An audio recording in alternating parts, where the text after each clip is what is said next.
Cette équipe corse, elle vous a un peu surpris au début de saison ou elle est là où vous l'attendiez en fait pour l'instant?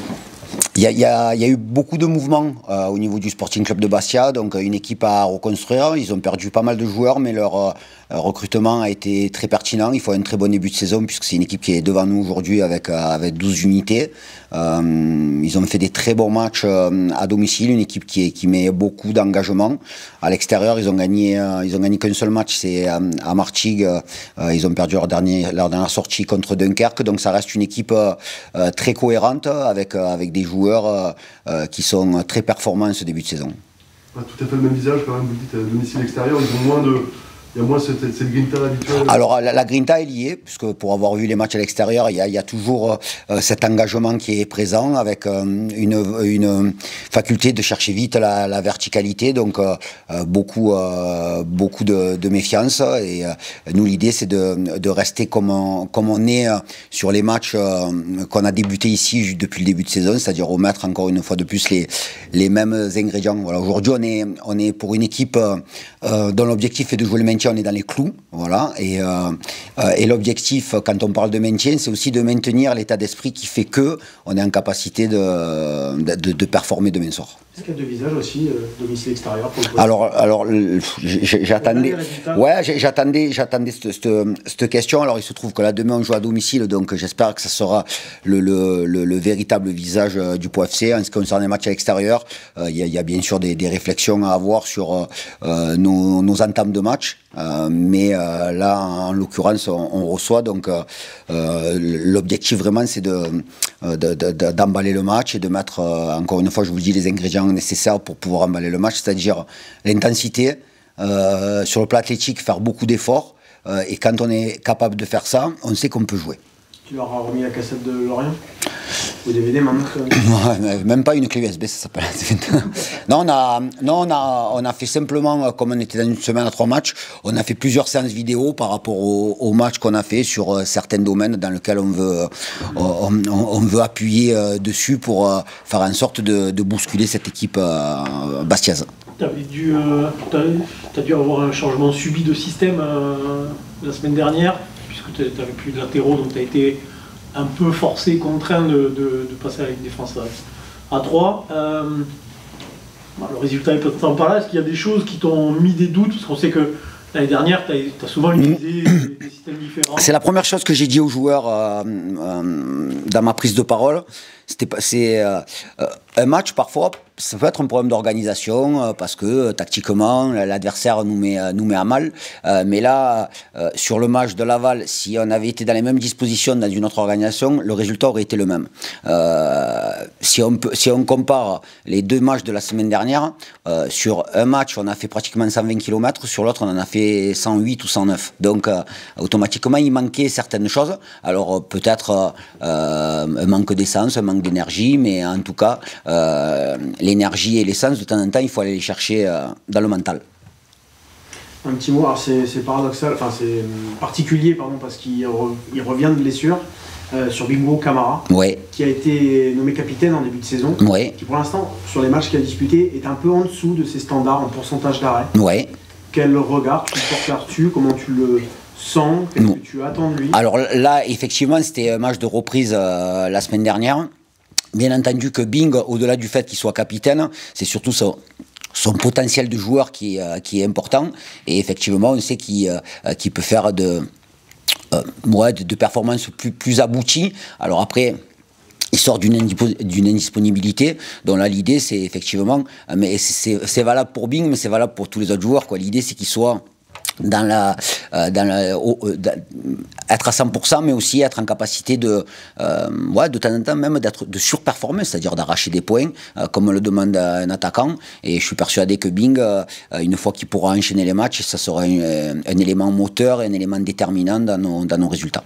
Les stats, les pourcentages de Mehdi, en revanche, sont en hausse. Ouais. Est-ce que ça lui fait du bien aussi d'avoir cette concurrence qu'il... Alors, je ne sais pas si ça fait du bien à Bing, mais la relation, je vous l'ai toujours dit, est très bonne entre Mehdi et Bing. Ils se poussent à l'entraînement, ils se poussent au quotidien.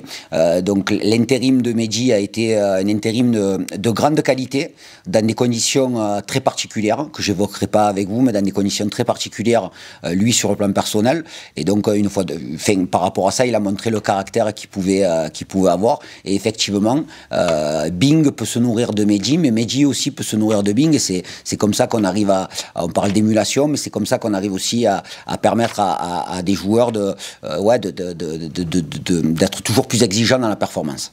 Sur cette émulation, toujours, plein d'observateurs ont trouvé que Oumar Ngom avait été remarquable contre Lorient. Ouais. Qu'est-ce que toi tu en as pensé? Pour avoir eu une discussion avec Oumar ces derniers jours, effectivement, je parle du début de saison, mais plus globalement, et c'est normal, c'est ce qu'on attendait, c'est que Oumar a passé un step en termes de maturité. Voilà, il est capable d'enchaîner des bons entraînements. Le fait d'avoir été sélectionné avec la Mauritanie et d'avoir joué un match avec son pays lors de la dernière trêve internationale, alors qu'il était suspendu, ça lui a fait beaucoup de bien. Et il fait un bon début de saison, mais il fait surtout un bon début de saison au quotidien. C'est-à-dire que même aux entraînements, il a élevé son niveau. Alors élevé son niveau sur le terrain, mais aussi je pense au niveau de l'exigence et de l'intensité qu'il peut y mettre. C'est quoi à ton avis son super pouvoir? Sa force, son point fort? Alors super pouvoir, c'est un peu trop fort comme terme, mais sa qualité première, mais c'est un constat que je pourrais faire avec tous nos milieux de terrain. C'est que c'est des joueurs d'abord qui se considèrent eux comme des joueurs un peu plus créatifs que récupérateurs, et justement pour que ces joueurs-là soient performants, il faut qu'ils soient très bons dans la récupération. Et donc Oumar, c'est pareil pour Yad, c'est un discours qui est pratiquement parallèle depuis la saison dernière. C'est faire en sorte que ces joueurs-là soient très bons dans la récupération, très bons dans l'activité, très bons dans l'aspect tactique sur le plan défensif, pour qu'ils puissent s'épanouir dans le jeu. Mais il ne faut pas qu'ils prennent le problème de l'autre côté. C'est-à-dire que quand on démarre un match, on doit être focalisé sur ça pour pouvoir être performant dans le jeu. Est-ce qu'il ne fait pas juste ce que tu attendais? Exactement. De lui, ouais. Un joueur, alors, il fait aujourd'hui, on parle d'Oumar, ce qu'on attend de lui en termes de progression. Donc, il est dans une phase de progression, comme tous les jeunes joueurs. Là, il sort d'un match où il a marqué un but sur coup de pied arrêté, donc c'est très bien. Oumar a une très bonne frappe, donc ça serait bien qu'il s'en serve encore plus, au même titre que Yad, au même titre qu'Antoine Milan.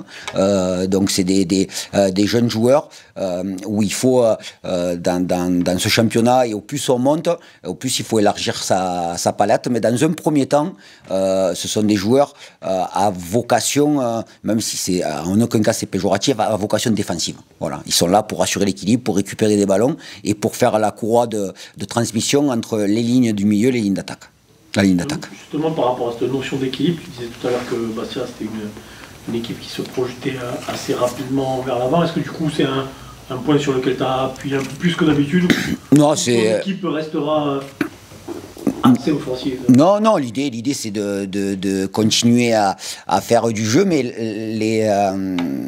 les propos que je viens de vous tenir, simplement, c'est quand on regarde nos matchs, quand on est bon défensivement, on arrive à se créer des occasions, on arrive à être performant, et donc l'un va passer à l'autre. Voilà, donc il est important. Alors c'est des choses qu'on répète au quotidien, c'est des choses qu'on répète de semaine en semaine, mais c'est une évidence qu'il faut être bon dans l'intensité, dans les duels, pour pouvoir être performant sur le terrain. Le passé récent à domicile contre Bastia, il y a 2 ans, l'année dernière, des scénarios qui n'ont pas tourné en votre faveur pour des raisons diverses. Vous en reparlez, vous, entre vous? Non. C'est pas du tout un moteur? Non, l'année dernière, ça avait été un moteur sur la préparation du match par rapport à ce qui s'était passé il y a 2 ans. Là, j'ai rien évoqué. Effectivement, j'ai rien évoqué parce qu'il y a beaucoup de nouveaux joueurs et je fais les choses que je ressens. Et là, je ne sentais pas le besoin d'évoquer le match de la saison dernière ici ou celui d'il y a 2 ans ici dans d'autres circonstances. Parce que l'année dernière, quand on les a reçus, on était maintenus. Donc, non, j'ai pas ressassé ça. On s'est simplement simplement focaliser sur les forces, les mises en difficulté sur lesquelles on doit appuyer si on veut justement les mettre en difficulté. Mais ça reste une très bonne équipe, un club qui a été pertinent au niveau du recrutement. On en a cherché Amine Boutra, qui avait été très très beau à Concarneau, un joueur qui avait été formé chez eux, Cissé qui est très bon devant, Tramoni aussi, donc des jeunes joueurs, un peu un recrutement qui pourrait un peu ressembler au nôtre par rapport à des jeunes joueurs qui doivent passer ce palier. Et là, ils réalisent un très bon début de saison, puisque j'ai le souvenir de leur match à Metz où ils mènent tout le match et Metz s'égalise dans les ultimes minutes. Donc c'est une équipe qui a beaucoup de cœur et qui a beaucoup de qualité. Juste un petit mot, et ça sera très rapide, sur cette soirée un peu particulière. Demain, il y a 3 sports à Pau en même temps. J'ai lu ça, oui. Ça veut dire, voilà, peut-être pour la ville, en termes d'émulation sportive, qu'est-ce que ça... À titre personnel, je trouve ça très bien. Je trouve ça très bien. Il y a quelque chose qu'on n'arrive pas à mesurer, et quelque chose d'irrationnel, c'est les énergies. Et il y a beaucoup d'énergie positive à travers le sport à Pau. Vous avez évoqué les 3 matchs de Mainz. Alors, c'est pas évident pour les supporters. Moi, à titre personnel, je suis allé voir une autre discipline le week-end dernier. Et donc, c'est bien qu'on puisse aussi se rencontrer, discuter, parce que ça prouve qu'on est dans une ville qui est totalement focalisée sur le sport et sur le sport de haut niveau. Donc moi, en tant qu'entraîneur, je suis ravi d'être entouré de clubs qui performent et de clubs ambitieux. T'es allé voir qui? La section. Ouais, samedi soir. Non, j'ai vu les deux. J'ai vu les deux mi-temps. Alors, je suis pas un spécialiste, mais j'ai trouvé ça très bien, même si mon amour premier, c'est le ballon rond. Ouais. Marc, comment tu vis ce début de saison? Nicolas Houzin nous disait que ça t'avait fait beaucoup de bien d'aller en sélection pendant la trêve internationale. Oui, bien sûr, ça me fait du bien. Ça me permet de voir autre chose, de me recentrer un peu sur moi pour pouvoir apporter dans cette équipe. Donc oui, effectivement, quand je reviens de sélection, j'ai un petit coup de boost, mais rien de fou non plus. Tu as le sentiment d'avoir franchi un cap? Un cap, pas encore. Je pense que je dois prouver encore et encore sur les prochains matchs. Mais je pense que j'ai montré de bonnes choses et il faut que je continue sur cette lancée. Quand tu dis de bonnes choses, tu penses à Lorient? Oui, oui. Lorient, j'ai fait mon travail. Je sais le rôle que j'ai dans cette équipe, ce que je peux apporter et j'essaie de me concentrer là-dessus. Justement, il te demande quoi, Nicolas? D'être présent dans les duels, de mettre de l'engagement, de réguler un petit peu sur la préparation de balles, tout ce qui est construction du jeu et voilà, j'essaie de respecter ça. Par rapport à Iyad, tu les définirais comment, vos différences dans le profil? Je pense qu'on se complète bien. Il y a des mois, donc lui c'est un peu plus un créateur dans le jeu et il est aussi présent dans les duels. Moi je suis là pareil sur les duels et un peu plus offensivement. Donc voilà, on se complète bien là-dessus. Nicolas disait que vous arrivez à bien attaquer quand vous êtes vraiment présent dans l'impact défensif prioritairement. Et vous avez un peu une tendance au milieu à être plutôt créatif. Est-ce que cette priorité... Oui, bien sûr. Le coach me le dit souvent qu'on est des créateurs, mais avant tout, on est là pour récupérer des ballons. Donc le but premier, c'est de récupérer des ballons, d'être solide défensivement pour pouvoir bien attaquer et apporter offensivement, nous aussi, les milieux. C'est facile, là, ça, justement, quand on a peut-être tendance à vouloir aller de l'avant, à pas mettre la charrue avant les bouts. Faut penser qu'il y a l'équilibre défensivement. Donc, quand on monte, on est toujours dans la compensation au milieu. Quand il y en a un qui monte, un qui reste. Donc, voilà, c'est des principes de jeu qu'on a et on essaie de les mettre en place. Il y a un match qui vous attend contre Bastia, un joli défi. Il y a une côté revanche un petit peu après Laval? Bien sûr, je pense qu'on l'a en travers de la gorge cette défaite. Donc là on est reboosté pour aller chercher les 3 points. C'est quoi l'explication à ton sens sur les visages un peu différents pour l'instant, extérieur, domicile, Dunkerque, Laval?